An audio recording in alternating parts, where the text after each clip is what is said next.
3, 2, 1, 0.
Hi guys, I'm Melanie. If we haven't had the chance to meet, I volunteer at the Alamo campus with the kindergarten and first graders.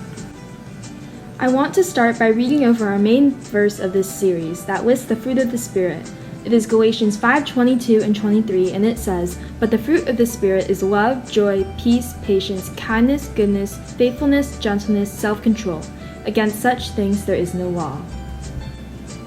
This week we are focusing on kindness. Now, what is kindness, you might ask? Well, kindness is showing love and compassion towards other people, regardless of how they treat you. As Jesus once said, love your neighbor as yourself, which is the second greatest commandment. This leads me to today's Bible story. If you want to follow along, this is found in Luke 10:29 through 37. Now, you may have heard this story before, but I want you to look through it through the lens of kindness. This is the parable of the Good Samaritan. Now for some background, Jesus told this parable to a man who asked him what the greatest commandment was. Jesus replied, "You shall love the Lord your God with all your heart, with all your soul, and with all your strength, and with all your mind, and love your neighbor as yourself." In reply, the man asked Jesus, "Who is my neighbor?" And Jesus responded in this parable. A man was going down from Jerusalem to Jericho when he was attacked by robbers. They stripped him of his clothes and beat him and went away, leaving him half dead. A priest happened to be going down the same road, and he saw the man, but he passed on the other side. So too a Levite, when he came to the place and saw him, passed by on the other side. But a Samaritan, as he traveled, came where the man was, and when he saw him, he took pity on him. He went to him and bandaged his wounds, pouring on oil and wine. Then he took the man on his own donkey, brought him to an inn, and took care of him. The next day he took out 2 denarii and gave them to the innkeeper. "Look after him," he said, "and when I return, I will reimburse you for any extra expense you may have had." After Jesus finished the parable, he asked the man, "Which of these 3 do you think was a neighbor to the man who fell into the hands of the robbers?" And the man replied, "The one who had mercy on him." Jesus told him, "Go and do likewise." What is important to know in the context of this story is that at the time, Samaritans and Jews despised each other, yet the Samaritan was the one who showed kindness in the story. This is a famous recreation of The Good Samaritan by the artist Vincent van Gogh. The point of Jesus' story is that everyone is your neighbor and we are to show merciful kindness to everyone. In fact, Jesus himself is the perfect example of kindness and really all the fruit of the Spirit. Crowds followed him and traveled miles to hear him speak. He healed the sick, fed the hungry, taught the masses, cared for the widows, and defended the children. Even on the cross, he displayed compassionate, merciful kindness, praying, "Father, forgive them, for they know not what they do." Jesus was perfectly selfless in everything he did, and kindness was his lifestyle. He took notice of the needy and intentionally and consistently sought them out. And by shedding his blood on the cross, he demonstrated his love for the entirety of humanity, the ultimate act of kindness. And Jesus' kindness is contagious. He calls us to love one another with brotherly affection and outdo one another in showing honor. He also tells us to be kind to one another, tender-hearted, forgiving one another as God in Christ forgave you. In doing this, we can spread kindness to others in the same way that God did to us. A single kind act or word can start a chain reaction and influence many others. Here's an example. 2,000 years ago, there was a shipwreck. 276 souls survived the total loss of ship and cargo, but that's not what made this important.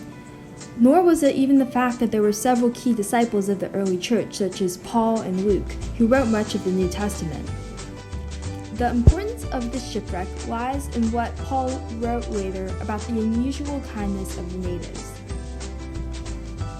Paul wrote in Acts 28, "Once safely on shore, we found out that the island was called Malta. The islanders showed us unusual kindness. They built us a fire and welcomed us all because it was raining and cold." And later, when Paul and his crew resumed their sea voyage, the natives put everything on board, whatever they needed. So let me show you what happens from one small act of kindness. To participate, you'll need a plate, some food coloring, some dish soap, some milk, and some Q-tips. Pour some milk on the plate and add some food coloring to the center. Make sure you keep the food coloring in the center, but you can add as many different colors as you want.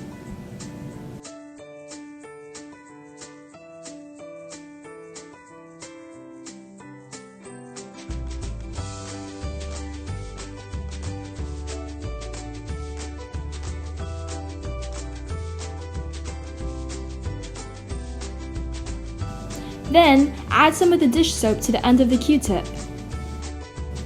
Place the Q-tip in the center and watch the colors move. So, just by showing kindness to Paul, the natives allowed Paul to continue his ministry, which has immense impact on countless people and is continuing to inspire acts of kindness today, just as you can see these colors spreading in the milk. So if you're going to strive to live a lifestyle of kindness just as Jesus did, we need to make the choice to be faithful every day in bearing the fruit of kindness. Being kind should be our default mode, a habit of goodwill, a heart of continual service. It requires practice every day as well as intention. Kindness is not for when we feel like it or a random act here or there. Kindness requires seeking out and looking for ways to help others. For 3 years of ministry, Jesus looked towards the needs of others, never turning them away. So today, take the time to slow down and look for the needs of others and be intentional in showing kindness, because we know that kindness is contagious, and who knows who we can impact. Here are some ideas of things you can do this week to intentionally be kind. Write a letter to a friend. Call up a grandparent or a relative. Offer to help your parents do the dishes or fold the laundry. Spend some time playing with a younger sibling. And think of other ways that you can show Jesus' kindness to the people around you.